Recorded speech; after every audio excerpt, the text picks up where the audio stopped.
Hello everybody and welcome to this playthrough for Pro and Expert Division with various type of wind for the Maple Bay 9-hole Cup. Video sponsored by Golf Clash and Playdemic. And make sure you do subscribe to the channel. You can do that for free by clicking the button in the bottom right corner. Also go to golfclashtommy.com to find more guides about the Maple Bay 9-hole Cup, or for whatever hole in the game that you're looking for a guide. That is totally for free on golfclashtommy.com. Go to patreon.com/golfclashtommy if you do want to invest in your gameplay to take it to that next level. We have packages in all sizes. And follow the info box on the right hand side to get the club distance adjustment, the elevation adjustment, the ball and club type I suggest you to play with. Have in mind that all of these are suggestions. You don't have to follow, but there is obviously a plan behind it. You will also notice me giving you several options on several holes, and that is because I want you to get an idea on what to do with different type of wind angles, especially on the par 3s and the par 4s if we do have tailwind and headwind for an example. Make sure you comment in the comment section below if you do have any questions, or you do send an email to support@golfclashtommy.com. Let's go to hole number 1.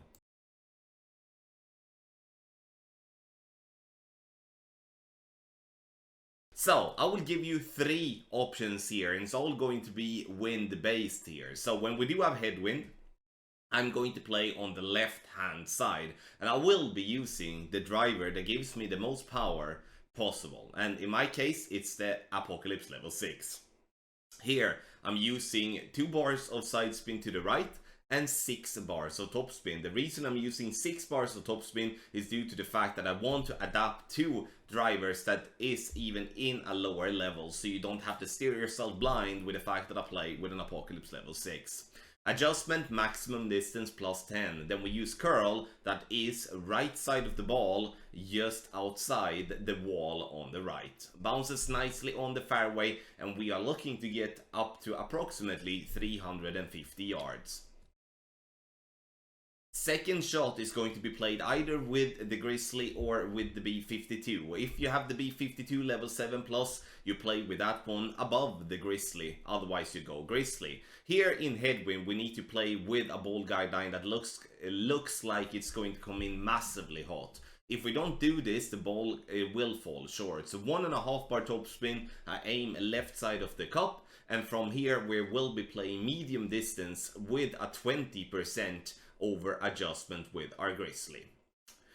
Obviously the adjustment with the spin will vary depending on what type of wind you will have for the second shot. Like, let's say you're playing indoor play for an example, then you will see yourself having sometimes tailwind, sometimes headwind, etc. And then you will have to adapt, because the reason once again why we are using topspin that much here is due to the headwind and the compressed ball guideline, as we don't want to fall short. A perfect ball would have dropped, and unfortunately a great right will miss. But now we're gonna move on and look and see what we're gonna do if we do have a crosswind from tee.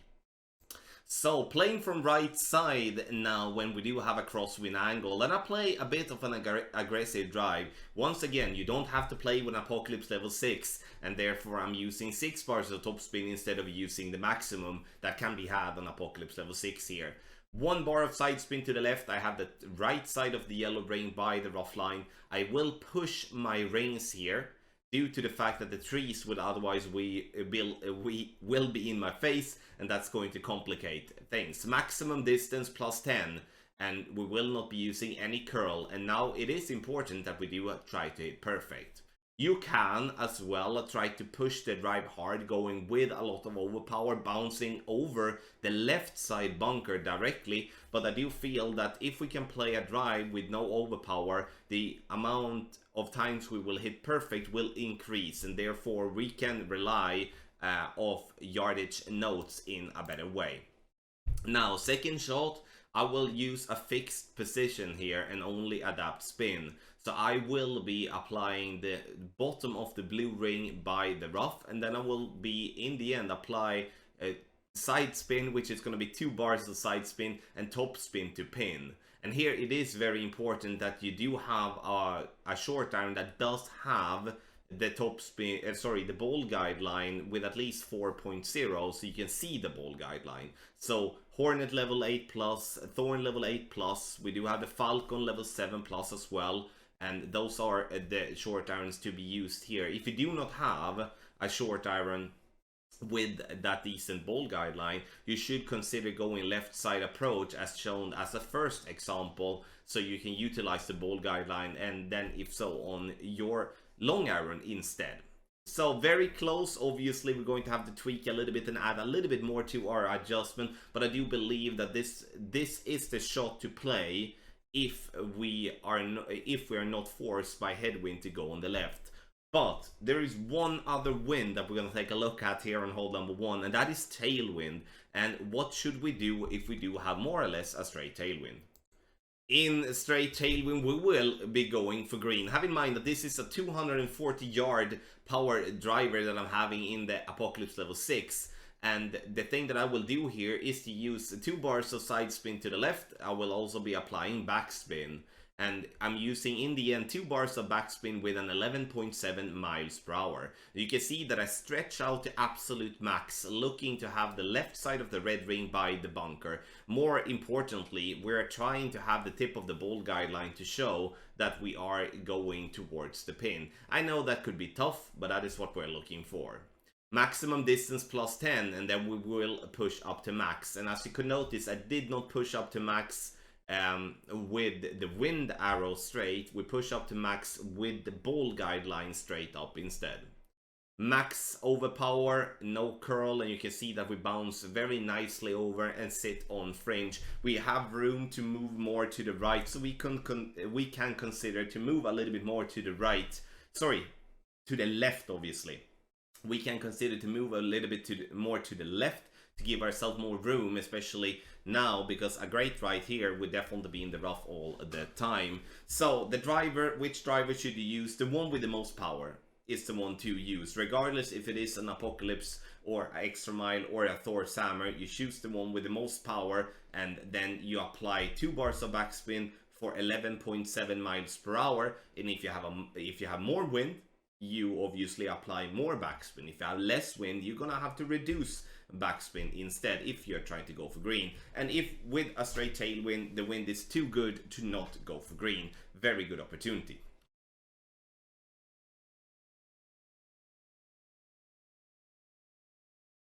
Let's take a look at hole number 2, and if we do have tailwind or crosswind, I would recommend you to play with the rock, as we do have a very good accuracy and a very good ball guideline. And you would be very interested in trying to go aggressive and bounce over the rough and water and sand over to the left. The problem is that you will still have the same distance towards the pin, but you will risk the water. So we do lay up and we go with the rock, trying to aim for the top right corner of the fairway. Adjustment, maximum distance plus 10. Once that is done, we will just take our shot.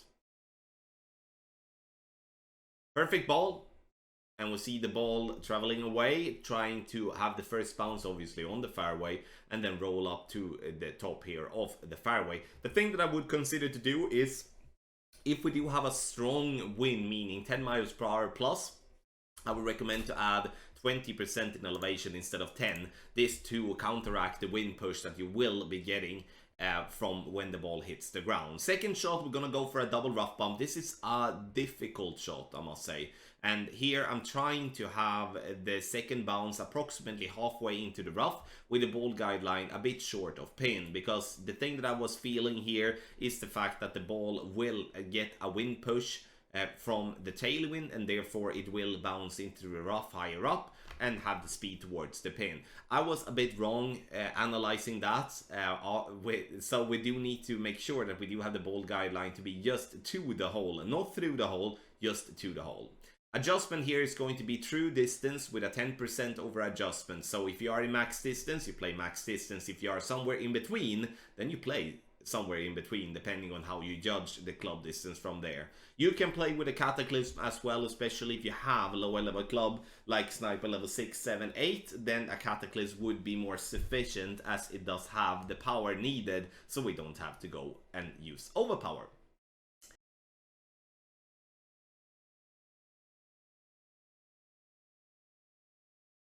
So we will start by showing a rough bump, but you will see two alternatives here. 3 bars of side spin to the right, 2.2 bars of backspin. We will play a very, very thin line here, as you will notice, where we are going to focus on having the yellow ring to be top of the yellow ring just by the edge of the rough line, with ball guideline pointing towards the hole. Now, when it's time to make our adjustment, we will be applying minimum distance with a 15% over adjustment, but with a very, very hefty 1201. Look at my wind arrow. You can see how much it points to the right compared to how we normally want it to point. And the reason for that is that we are pulling from a lower to a higher point to prevent us then from having to pull back. We are using the pull angle to correct our position in the end. So we do clip the rough, even though it's a very, very thin one there. So if you're not having the pull angle correct when attempting this shot here with this angle, you will miss the rough, and that is the risky part with it. But as always with a rough bump, if we do find ourselves with a good line, we take away the wind effect after the first bounce almost completely, and then that's going to definitely be very helpful. But if you don't feel comfortable for a rough bump, I will show you a way of attacking it with the Grizzly. When playing with the Grizzly, we do want to play with Grizzly level 7, 8 or 9. Why? It's because we do want to have a good ball guideline, which we do have in level 7. Plus, we don't have that in the lower levels, and therefore we try to stay away from using the Grizzly in the lower levels, because here it's all about the ball guideline, in my opinion. 3.5 bar backspin, and we're looking for the tip of the ball guideline to be just by the edge of the dark and the bright green square row. That is 2 green square rows to the left of the pin. Top of the white ring by the rough line as well. Maximum distance plus 20 is what we're doing here. Now we are not going to do anything with the pull angle, because we will still hit the fairway, and we will hit the fairway a bit further up than where we aimed, as you can see there as well. Coming beautiful here, hits the pin and drops it for a lovely hole-in-one. I'm not saying that this one will drop all the time, definitely not, because there are a lot of elements that needs to go our way. But it's a safe one, and we are in that case looking to get at least a safe birdie if we miss the hole-in-one.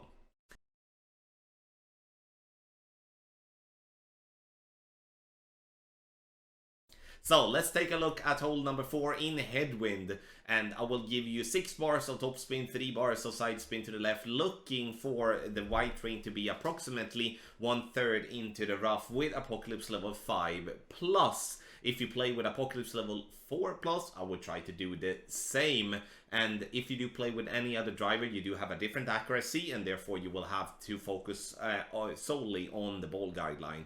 Is Apocalypse level 6 plus the only club you can play with? No! Please disregard that and make sure to just look at the club that you are having and focus on the ball guideline. Do we need power on this drive? Yeah, I would say that a little bit of power would be good, as we don't want to go into overpower. Max plus 10, 1 ball of curl to the left to push the ball more left, because we do want to reach for a long iron rough bump, and we do want to make sure that we can actually reach with anything else than the Goliath and the B52. So that's why we do have the B52 and the Grizzly as suggested. Ball guideline through the hole. Very, very important when we do have a little bit of headwind. If we have a lot of headwind, ball guideline should go even more through the hole. Here I play medium distance plus 10 from this direction, and obviously trying to hit perfect. You can see how much I went through the hole with the ball guideline there as well. And even if we do that, we cannot still get there, and we go freaking short in line. You cannot go short in line. That is never something we do want to do.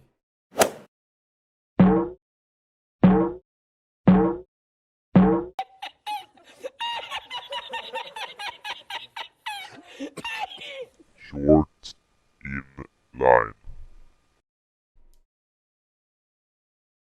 Yeah, as the voice says, short in line, obviously, and you know, this is, however, a good chance. The one thing that I would like to mention to you, if you do have a tailwind, we can try to reach screen. Unfortunately, after 15 tries in the practice area, I didn't get tailwind once, so that's why I cannot show you there that shot then. But if we do have tailwind, we are trying to go for green. That is the way, if so, to play it.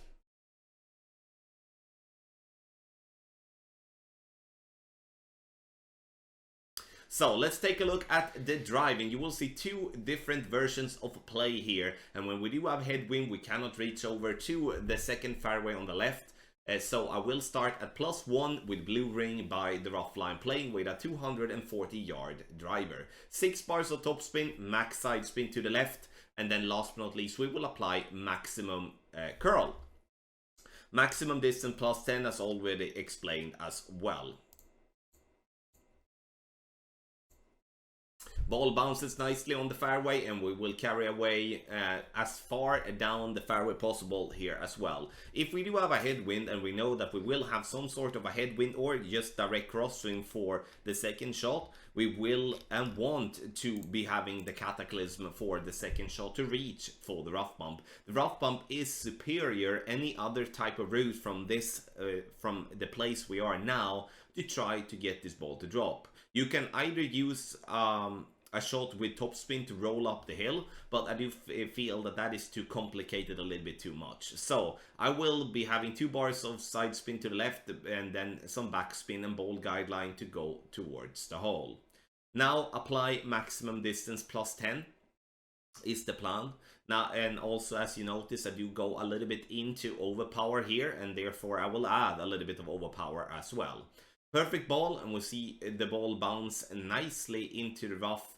A little bit short into the rough though, which means that we will in the end though go short and also to the right. So we need to make sure that we have the ball guideline through the hole in a decent way, especially when we do have headwind. You see that I've listed the sniper as well as a club, but the sniper is only there to display that if you have the sniper level 10, you can think about having the sniper level 10 if you make sure that you do have a decent drive, so you don't have that long distance towards the pin, so you do have to go with overpower, preferably with a flat crosswind or tailwind. For the second shot the sniper could be used, but as a start we go with the cataclysm as a main wood club here for the more conservative option for hole 5. But if we do have tailwind, I will show you how we should attack this hole if so. For the more aggressive option, we need to have tailwind first and foremost, and I will be playing with a power 5 wind 1 ball here, which is going to be the Berserker ball. Obviously you can play with other type of balls as well, but I'm trying to keep this one free to play as much possible. Stretch out to max to find the bottom of the red ring by the edge of the rough. This shot is possible to be played with lower level type of drivers as well, such as Extra Mile level 8, such as Apocalypse level 3 plus, and also Thor's Hammer level 5 plus. 0.75 ball of curl outside the adjustment ring to the left, and we go with max overpower. So basically the structure is we stretch out to find the correct position, then we release and we adjust max +10, push up to max with a straight ball guideline, max overpower, and 0.75 ball outside the adjustment ring to the left. Getting it nicely down, which means that we're gonna be in approximately medium distance of our club here. And in this case, we are a little bit more than medium distance, around like 60%, but I will play this one medium distance anyway. Medium distance +10. Either you go with a thorn or you go with a hornet. Make sure that if you're going to use the thorn, that you will be having at least 4.5 bar topspin on your club. Otherwise you will have a problem, which will be that you will not reach towards the pin. Because I feel that the rough bump here is going to be the play that we do want to go with. Because then we take away the effect of the second bounce, the wind effect by the second bounce, if we can go for a rough bump where it bounces into the rough and then rolls towards the pin. You see, it rolls and it comes down nicely in terms of speed. Problem is though that the direction isn't good enough, and that is because I did play 2 decimals extra than medium distance +10. So keep yourself a medium distance +10 from that direction, but once again that is something I'm going to have to adjust on the fly, as with an aggressive drive it's hard to know exactly where we're going to end up. But if we do have tailwind, we should go for it. Definitely playing with a short iron will increase the opportunity for an albatross compared to if you're playing with a wood club.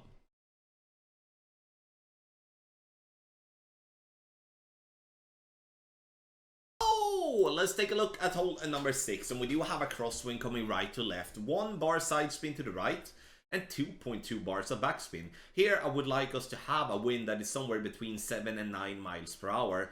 And if we have a higher wind than like here we play from expert wind, and therefore a kingmaker is going to be sufficient. Ball guideline to the hole. Top of the yellow ring by the edge of the rough. And here in this video I do play max plus 10 power 3 ball, which gives me 9.8 rings. You can also see that I'm having a little bit of curl to the left as well. If you look at the top left of the ball, just covering that teeth as well at the top left. Bounce nicely into the rough, and we just missed to the right. And I judge that to be approximately 2 to 3 decimals. So the thing that I would like us to do is to, with that type of wind, adjust max plus 15 power 2 ball settings, which would be 2 decimals extra. So in that case, we should have adjusted 10 rings instead of the 9.8 as I did in the video. And I think that would be better, at least with that wind. Obviously, with different type of wind and stuff, we might need to tweak that a little bit. But wind coming right to left, that is going to be the way that we are going to play it.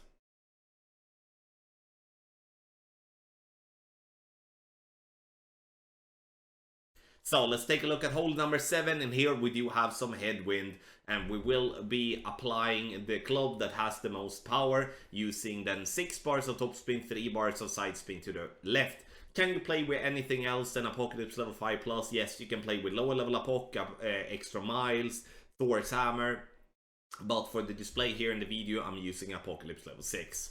Maximum distance plus 10 is what I'm using here, and once that is done, we will be applying curl to the left. In this case, I'm using 3/4 of the ball outside the adjustment ring to the left, and then I do hit perfect. And the ball is getting over, and we eventually then find ourselves up on the fairway from 345 yards. 345 yards, we are going to play very close to medium distance of our club here. I'm using side spin to the right to prevent ourselves from adjusting down into the bunker when we do have this type of wind. And we do have ball guideline to the hole, and as you will see here now, we are going to play with pulling over the bullseye method.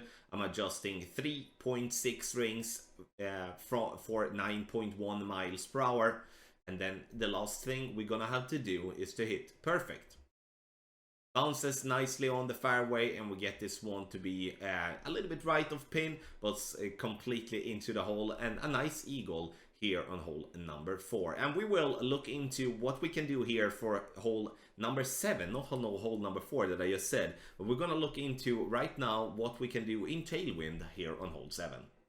Okay, so for the more aggressive approach here on hole number 7, you will see me go into the bunker just before the fairway at the top there, but I will explain how I want us to attack this one. Stretch out to max, have the bullseye just by the cutoff between the rough and the fairway. Then release, you adjust maximum distance plus 10, you push up to max. We will apply 2 bars of side spin to the left, and I'm using half a bar of topspin here, but I would like you to play with 1.5 bar topspin when we do have wind that is 9.5 miles per hour when it is northwest wind. If we would be having a more straight tailwind here, I would definitely recommend to keep the half a bar of topspin, because then we would most definitely reach over. If we have a higher wind as well, coming up to 11-12 miles per hour, half a bar of topspin would be good there as well. And if we obviously, again, now we have low wind, so we're gonna have to add a little bit more. The plan is obviously to have the ball to bounce first on the first fairway over the water and rough and sand, and get the ball to green or to the green area. Obviously, there is risk with a great right on the drive to get into the bunker on the right by the green and stuff. So you're gonna have to be prepared to play from the hazard from time to time. But if we do have tailwind, it is superior the way of lay up on this hole here on hole number 7.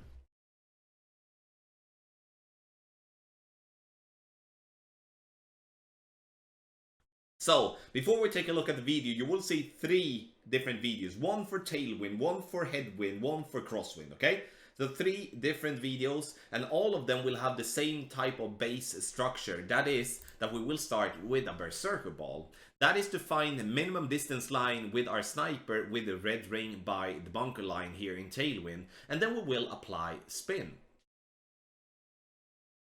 We do apply spin, and as you will notice here, I'm using 1 bar of a left spin, and I'm using 4.2 bars of a backspin.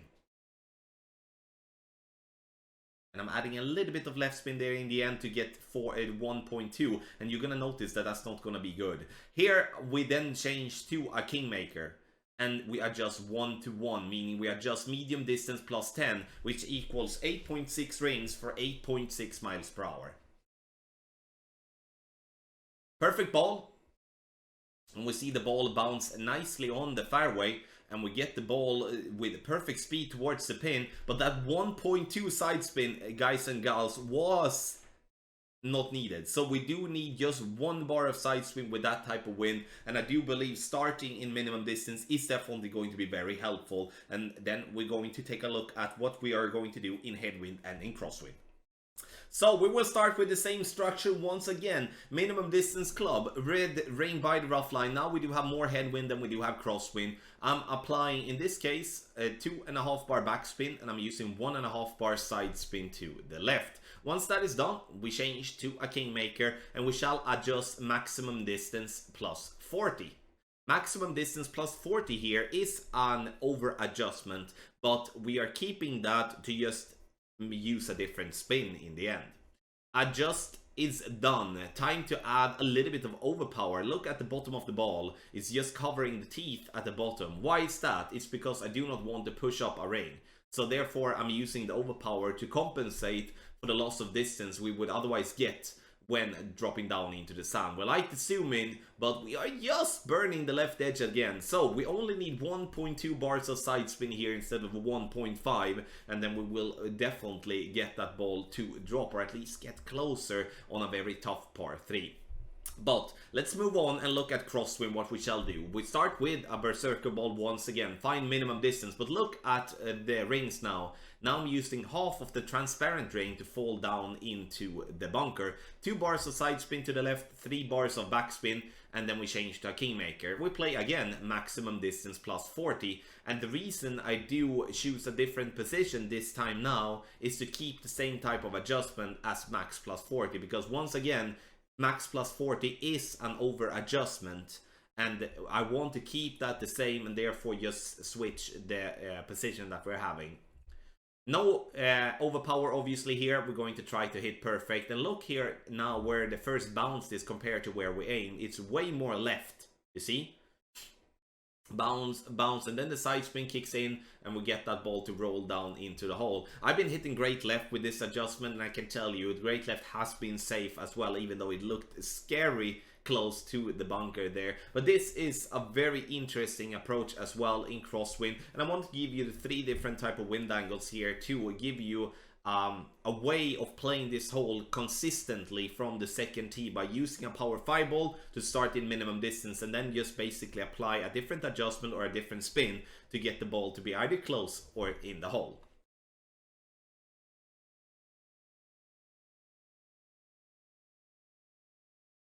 So for the drive, here we do like to use the rock or the quarterback if possible. Why is that? It's due to its accuracy and its ball guideline, but I would say especially for the accuracy, because with a great ball here, when we play close to the rough, both with the rollout and also with our first bounce, it's going to be important for us to cover up with a great left and a great right, which we will not be have covered if we play with low accuracy driver. Start at +3 with the rock level 8 in tailwind and also crosswind, red ring by the rough line, and we apply 4 bars of top spin, max side spin to the right. Adjustment, maximum distance, no elevation, and then apply, I would say 0.8 outside the adjustment ring to the right.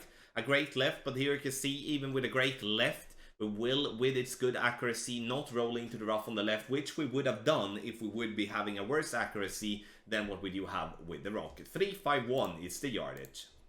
Second shot, we play with the sniper if we do have the sniper level 9+. If we don't have the sniper level 9+, we do play with the horizon instead to still have a good ball guideline but give ourselves a little bit extra power.